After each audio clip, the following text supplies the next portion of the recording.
Chapter 7. I Accept Gifts from a Stranger. The way Tantalus saw it, the Stymphalian birds had simply been minding their own business in the woods and would not have attacked if Annabeth, Tyson, and I hadn't disturbed them with our bad chariot driving. This was so completely unfair, I told Tantalus to go chase a donut, which didn't help his mood.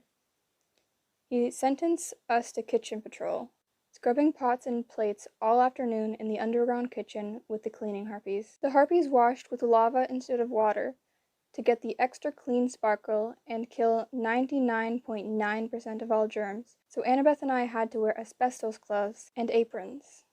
Tyson didn't mind.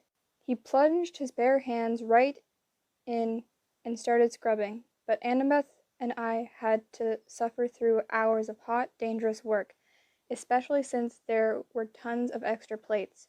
Tantalus had ordered a special luncheon banquet to celebrate Clarice's chariot victory. A full-course meal featuring country-fried Stymphalian deathbird. The only good thing about our punishment was that it gave Annabeth and me a common enemy and lots of time to talk. After listening to my dream about Grover again, she looked like she might be starting to believe me. "If he's really found it," she murmured, "and if we could retrieve it—" "Hold on," I said. "You act like this, whatever it is Grover found, is the only thing in the world that could save the camp. What is it?" "I'll give you a hint. What do you get when you skin a ram?" "Messy?" She sighed. "A fleece. The coat of a ram is called a fleece. And if that ram happens to have golden wool, the golden fleece. Are you serious?" Annabeth scraped a plateful of death bird bones into the lava. "Percy, remember the Grey Sisters? They said they knew the location of the thing you seek. And they mentioned Jason. 3,000 years ago, they told him how to find the golden fleece. You do know the story of Jason and the Argonauts?" "Yeah," I said. "That old movie with the clay skeletons." Annabeth rolled her eyes. "Oh my gods, Percy, you are so hopeless." "What?" I demanded. "Just listen. The real story of the fleece. There were these two children of Zeus, Cadmus and Europa, okay? They were about to get offered up as human sacrifices when they prayed to Zeus to save them. So Zeus sent this magical flying ram with golden wool, which picked them up in Greece and carried them all the way to Colchis in Asia Minor. Well, actually, it carried Commodus. Europa fell off and died along the way, but that's not important. It probably was important to her. The point is, when Commodus got to Colchis, he sacrificed the golden ram to the gods and hung the fleece in a tree in the middle of the kingdom. The fleece brought prosperity to the land. Animals stopped being sick. Plants grew better. Farmers had bumper crops. Plagues never visited. That's why Jason wanted the fleece. It can revitalize any land where it's placed. It cures sickness, strengthens nature, cleans up pollution. It could cure Thalia's tree. Annabeth nodded. And it would totally strengthen the borders of Camp Half-Blood. But Percy, the fleece has been missing for centuries. Tons of heroes have searched for it with no luck. But Grover found it, I said. He went looking for Pan, and he found the fleece instead because they both radiate nature magic. It makes sense, Annabeth. We can rescue him and save the camp at the same time. It's perfect. Annabeth hesitated. A little too perfect, don't you think? What if it's a trap? I remembered last summer how Cronus had manipulated our quest. He'd almost fooled us into helping him start a war that would have destroyed Western civilization. "What choice do we have?" I asked. "Are you going to help me rescue Grover or not?" She glanced at Tyson, who lost interest in our conversation and was happily making toy boats out of cups and spoons in the lava. "Percy," she said under her breath, "we'll have to fight a Cyclops, Polyphemus, the worst of the Cyclops. And there's only one place his island could be, the Sea of Monsters." "Where's that?" She stared at me like she thought I was playing dumb. "The Sea of Monsters. The same sea Odysseus sailed through, and Jason, and Aeneas, and all the others." "You mean the Mediterranean?" "No. Well, yes, but no." "Another straight answer. Thanks. Look, Percy, the Sea of Monsters is the sea all heroes sail through on their adventures. It used to be in the Mediterranean, yes, but like everything else, it shifts locations as the West's center of power shifts. Like Mount Olympus being above the Empire State Building, I said, and Hades being under Los Angeles. Right. But a whole sea full of monsters. How could you hide something like that? Wouldn't the mortals notice weird things happening? Like ships getting eaten and stuff? Of course they notice. They don't understand, but they know something is strange about that part of the ocean. The Sea of Monsters is off the east coast of the US now, just northeast of Florida. The mortals even have a name for it. The Bermuda Triangle? Exactly. I let that sink in. I guess it wasn't stranger than anything else I'd learned since coming to Camp Half-Blood. Okay, so at least we know where to look. It's still a huge area, Percy. Searching for one tiny island in monster-infested waters? Hey, I'm the son of the sea god. This is my home turf. How hard can it be? Annabeth knit her eyebrows. Well, we'll have to talk to Tantalus, get approved for a quest. He'll say no. Not if we tell him tonight at the campfire in front of everybody. The whole camp will hear. They'll pressure him. He won't be able to refuse. Maybe. A little bit of hope crept into Annabeth's voice. We'd better get these dishes done. Hand me the lava spray gun, will you? That night at the campfire, Apollo's cabin led the sing-along. They tried to get everybody's spirits up, but it wasn't easy after that afternoon's bird attack. We all sat around a semicircle of stone steps, singing half-heartedly and watching the bonfire blaze while the Apollo guys strummed their guitars and picked their lyres. We did all the standard camp numbers. Down by the Aegean, I am my own great-great-great-grandpa. This land is Minos' land. The bonfire was enchanted, so the louder you sang, the higher it rose, changing color and heat with the mood of the crowd. On a good night, I'd seen it 20 feet high, bright purple, and so hot the whole front row's marshmallows burst into the flames. Tonight, the fire was only 5 feet high, barely warm, and the flames were the color of lint. Dionysus left early. After suffering through a few songs, he'd muttered something about how even Pinochle with Chiron had been more exciting than this. Then he gave Tantalus a distasteful look and headed back toward the big house. When the last song was over, Tantalus said, "Well, that was lovely." He came forward with a toasted marshmallow on a stick and tried to pluck it off, real casual-like, but before he could touch it, the marshmallow flew off the stick. Tantalus made a wild grab, but the marshmallow committed suicide, diving into the flames. Tantalus turned back towards us, smiling coldly. "Now then, some announcements about tomorrow's schedule." "Sir," I said. Tantalus's eye twitched. "Our kitchen boy has something to say?" Some of the area's campers snickered, but I wasn't going to let anybody embarrass me into silence. I stood and looked at Annabeth. Thank the gods, she stood up with me. I said, "We have an idea to save the camp." Dead silent, but I could tell I'd gotten everybody's interest, because the campfire flared bright yellow. "Indeed," Tantalus said blandly. "Well, if it has anything to do with chariots—" "The Golden Fleece," I said. "We know where it is." The flames burned orange. Before Tantalus could stop me, I blurted out my dream about Grover and Polyphemus's island. Annabeth stepped in and reminded everybody what the fleece could do. It sounded more convincing coming from her. "The fleece can save the camp," she concluded. "I'm certain of it."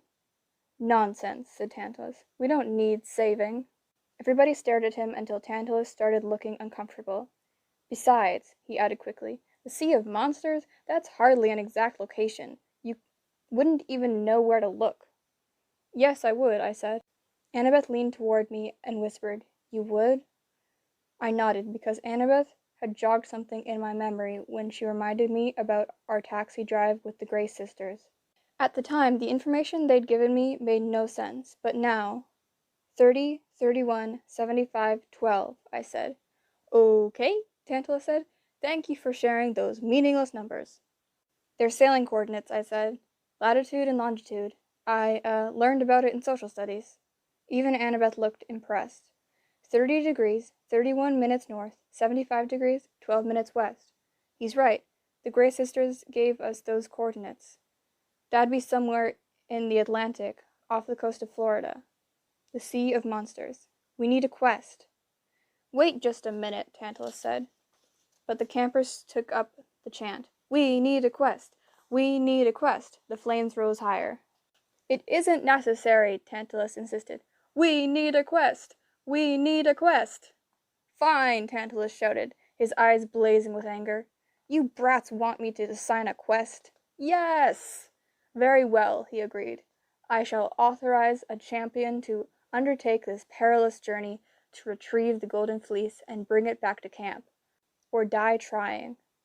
My heart filled with excitement. I wasn't going to let Tantalus scare me. This was what I needed to do. I was going to save Grover and the camp. Nothing would stop me. I will allow our champion to consult the oracle, Tantalus announced, and choose 2 companions for the journey, and I think the choice of champion is obvious. Tantalus looked at Annabeth and me as if he wanted to flay us alive.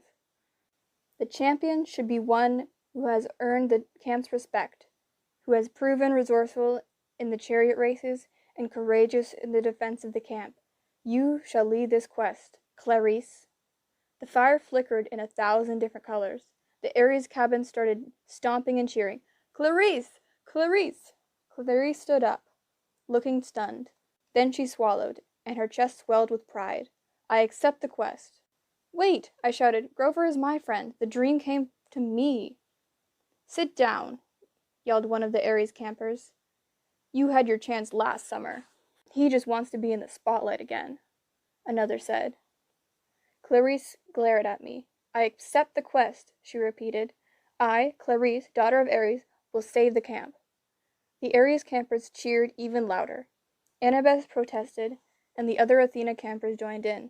Everybody else started taking sides, shouting and arguing and throwing marshmallows. I thought it was going to turn into a full-fledged s'more war until Tantalus shouted, Silence, you brats! His tone stunned even me. Sit down, he ordered, and I will tell you a ghost story.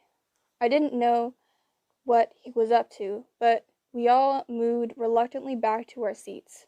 The evil aura radiating from Tantalus was as strong as any monster I'd ever faced.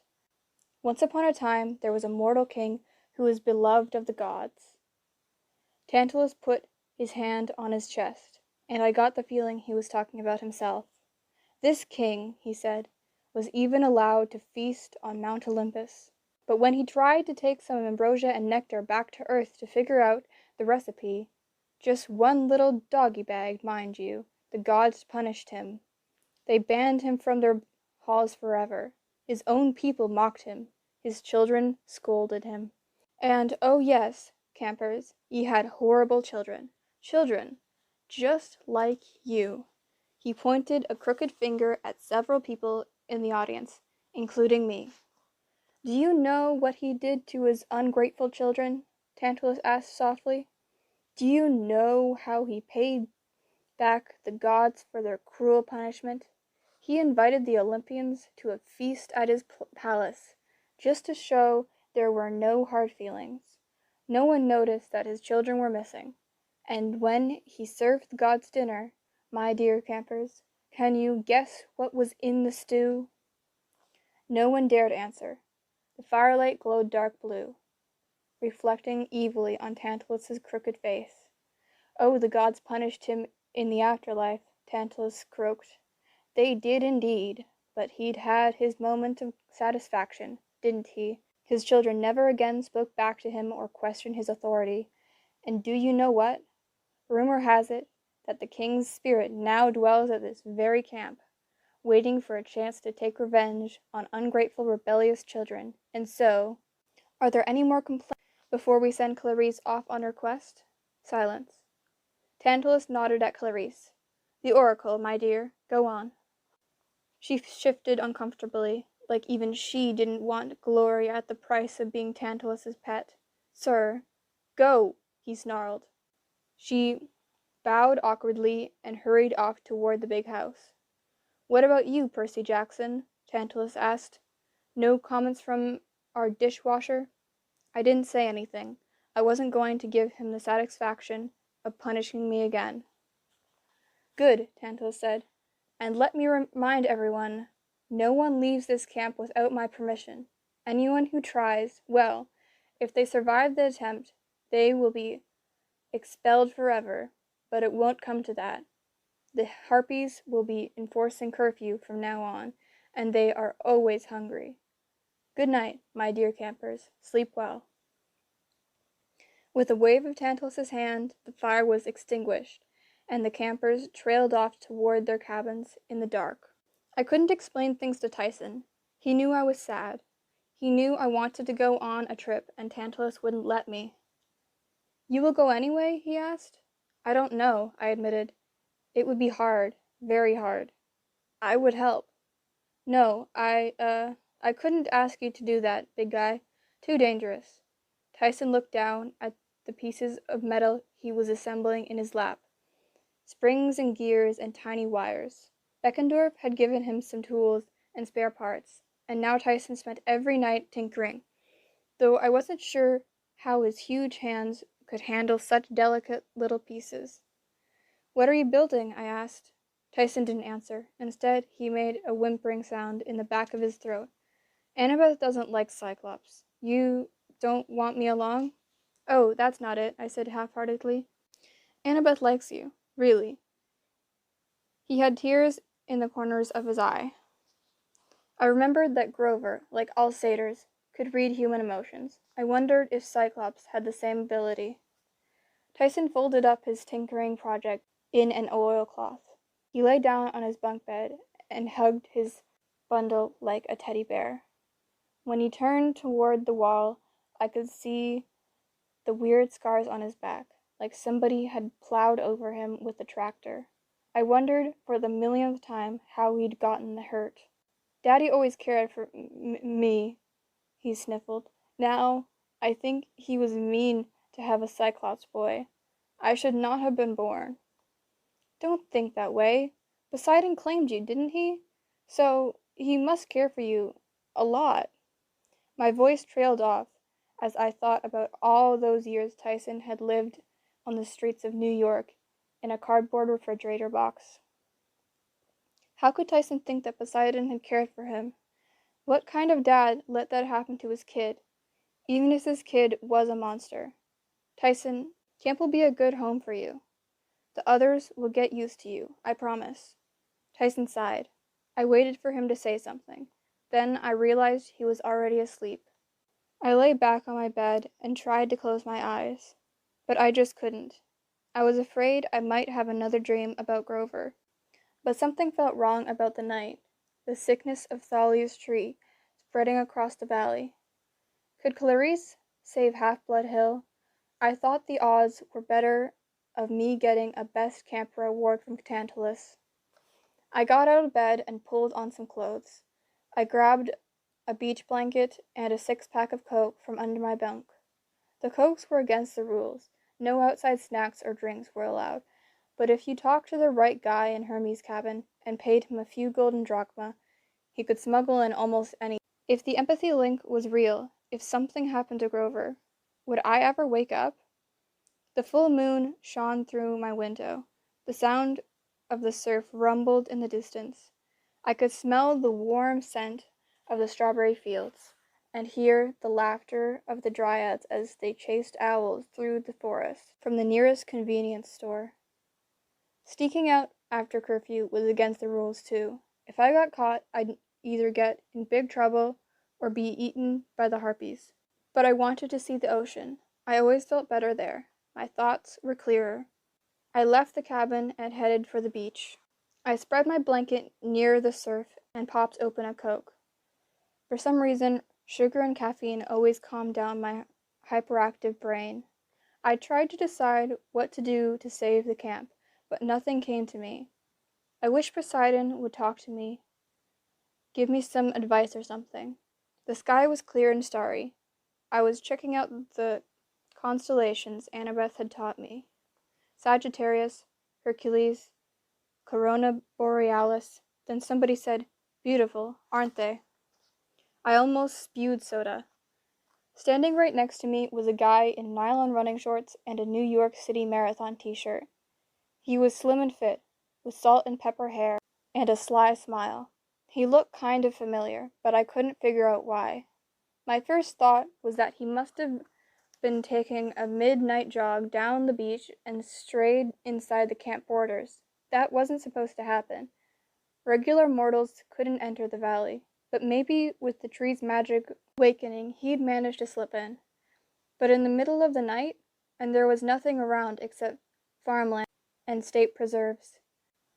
Where could this guy have jogged from? "May I join you?" he asked. "I haven't sat down in ages." Now, I know, a strange guy in the middle of the night.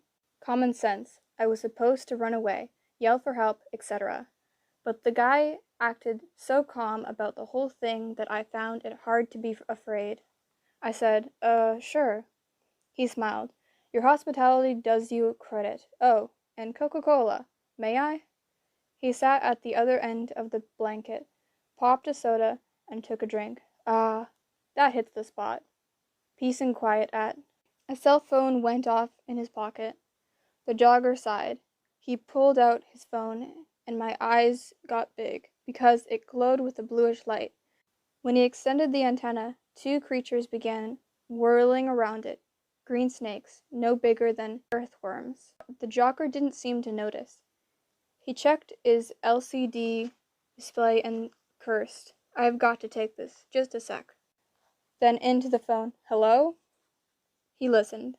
The mini snakes writhed up and down the antenna right next to his ear. "Yeah," the jogger said. "Listen, I know, but I don't care if he is chained to a rock with vultures pecking at his liver, but if he doesn't have a tracking number, we can't locate his package. A gift to humankind. Great. You know how many of those we deliver? Oh, never mind. Listen, just refer him to Hermes in customer service. I gotta go." He hung up. "Sorry, the overnight express business is just booming. Now, as I was saying, you have snakes on your phone." "Hello, George and Martha," a raspy voice said inside my head. "Don't be sarcastic," said a female voice. "Why not?" George demanded. "I do all the real work." "Oh, let's not get into that again." The jogger slipped his phone back into his pocket. "Now, where were we? Ah, yes, peace and quiet." He crossed his ankles and stared up at the stars. "Been a long time since I've gotten to relax. Ever since the telegraph. Rush, rush, rush. Do you have a favorite constellation, Percy?" I was still kind of wondering about the little green snakes he shoved into his jogging shorts, but I said, I like Hercules." "Why?" "Well, because he had rotten luck, even worse than mine. It makes me feel better." The jogger chuckled. "Not because he was strong and famous and all that? No. You're an interesting young man. And so, what now?" I knew immediately what he was asking. What did I intend to do about the fleece? "What? Oh, they don't bite. Say hello, George and Martha." Before I could answer, Martha the snake's muffled voice came from his pocket. "I have Demeter on line 2. "Not now," the jogger said. "Tell her to leave a message." "She's not going to like that. The last time you put her off, all the flowers in the floor delivery division wilted." "Just tell her I'm in a meeting." The jogger rolled his eyes. "Sorry again, Percy. You were saying?" Who are you exactly? Haven't you guessed by now? A smart boy like you." "Show him," Martha pleaded. "I haven't been full size for months." "Don't listen to her," George said. "She just wants to show off." The man took out his phone again. "Original form, please."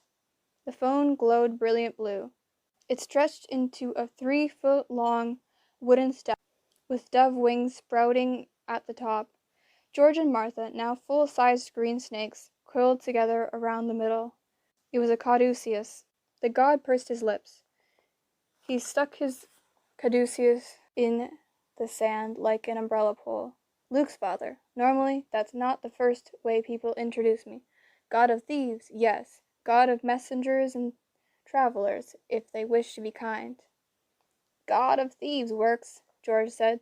Oh, don't mind George, Martha flicked her tongue at me.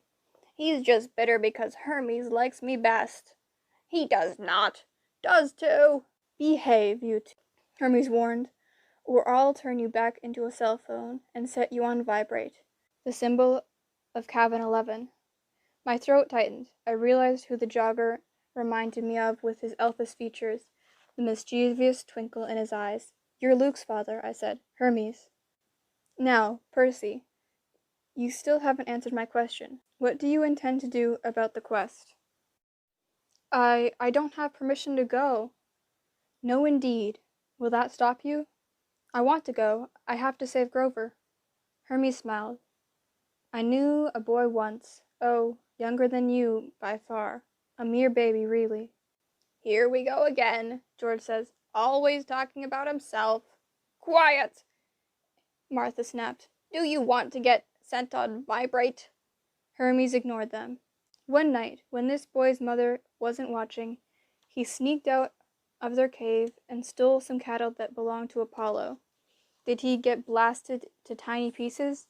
I asked. No, actually, everything turned out quite well. To make up for his theft, the boy gave Apollo an instrument he'd invented, a lyre. The Apollo was so enchanted with the music that he forgot about being angry. So what's the moral? The moral? Hermes asked. Goodness, you act like it's a fable. It's a true story. Does truth have a moral? How about this? Stealing is not always bad. You're saying I should go anyway, I said, even without permission. Hermes' eyes twinkled. Martha, may I have the first package, please? Martha opened her mouth, and kept opening it until it was as wide as my arm. She belched out, I don't think my mom would approve of that moral.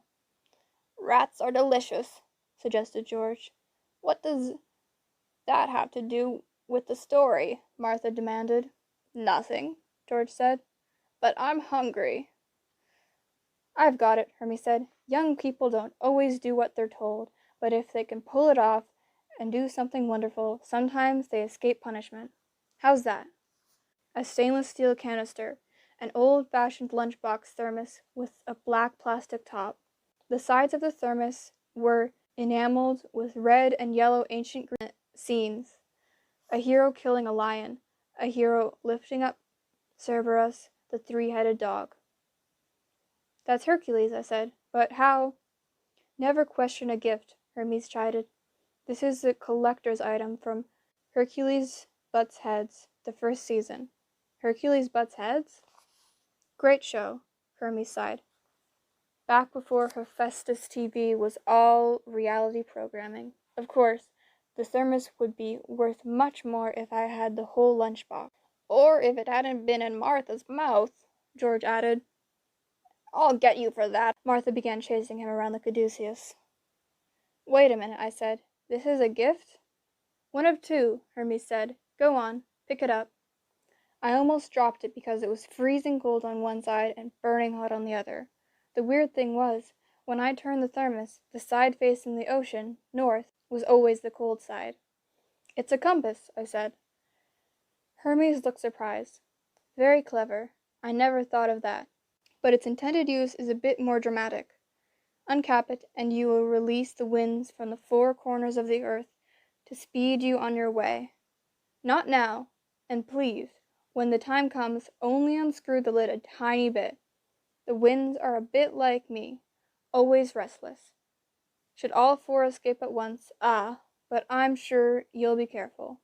And now, my second gift. George? She's touching me, George complained, as he and Martha slithered around the pole. She's always touching you, Hermes said. You're intertwined, and if you don't stop that, you'll get knotted again. The snake stopped wrestling. George unhinged his jaw and coughed up a little plastic bottle filled with chewable vitamins. You're kidding, I said. Are those minotaur-shaped? Hermes picked up the bottle and rattled it. The lemon ones, yes. The grape ones are furies, I think. Or are they hydras? At any rate, these are potent. Don't take one unless you really, really need it. How will I know if I really, really need it? You'll know, believe me. 9 essential vitamins, minerals, amino acids. Oh, everything you need to feel yourself again.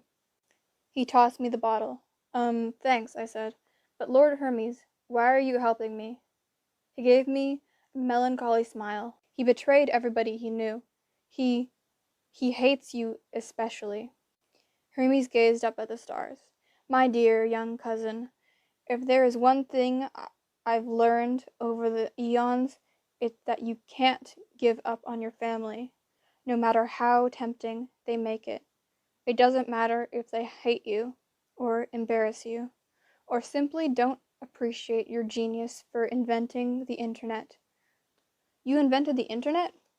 Perhaps because I hope that you can save many people on this quest, Percy, not just your friend Grover. I stared at him. You don't mean Luke? Hermes didn't answer. Look, I said, Lord Hermes, I mean, thanks and everything, but you might as well take back your gifts. Luke can't be saved, even if I could find him. He told me he wanted to tear down Olympus stone by stone. It was my idea, Martha said. Rats are delicious, George said. It was my idea, Hermes said. I mean the internet, not the rats. But that's not the point. Percy, do you understand what I'm saying about family? I'm not sure. You will someday. Hermes got up and brushed the sand off his legs. In the meantime, I must be going. You have 60 calls to return, Martha said. And 1,048 emails, George added, not counting the offers for online discount ambrosia. And you, Percy, Hermes said, have a shorter deadline than you realize to complete your quest. Your friends should be coming right about now. I heard Annabeth's voice calling my name from the sand dunes. Tyson, too, was shouting from a little bit further away. I hope I packed well for you, Hermes said. I do have some expertise with travel. He snapped his fingers, and 3 yellow duffel bags appeared at my feet. Waterproof, of course. If you ask nicely, your father should be able to help you reach the ship. Ship? Hermes pointed. Sure enough, a big cruise ship was cutting across Long Island Sound, its white and gold lights glowing against the dark water. Wait, I said, I don't understand any of this. I haven't even agreed to go. I'd make up your mind in the next 5 minutes, if I were you, Hermes advised. That's when the harpies will come to eat you. Now, good night, cousin, and dare I say it, may the gods go with you. He opened his hand, and Caduceus flew into it, leaving me alone with a thermos, a bottle of chewable vitamins, and 5 minutes to make an impossible decision. Good luck, Martha told me. Bring me back a rat, George said. The Caduceus changed into a cell phone, and Hermes slipped it into his pocket. He jogged off down the beach.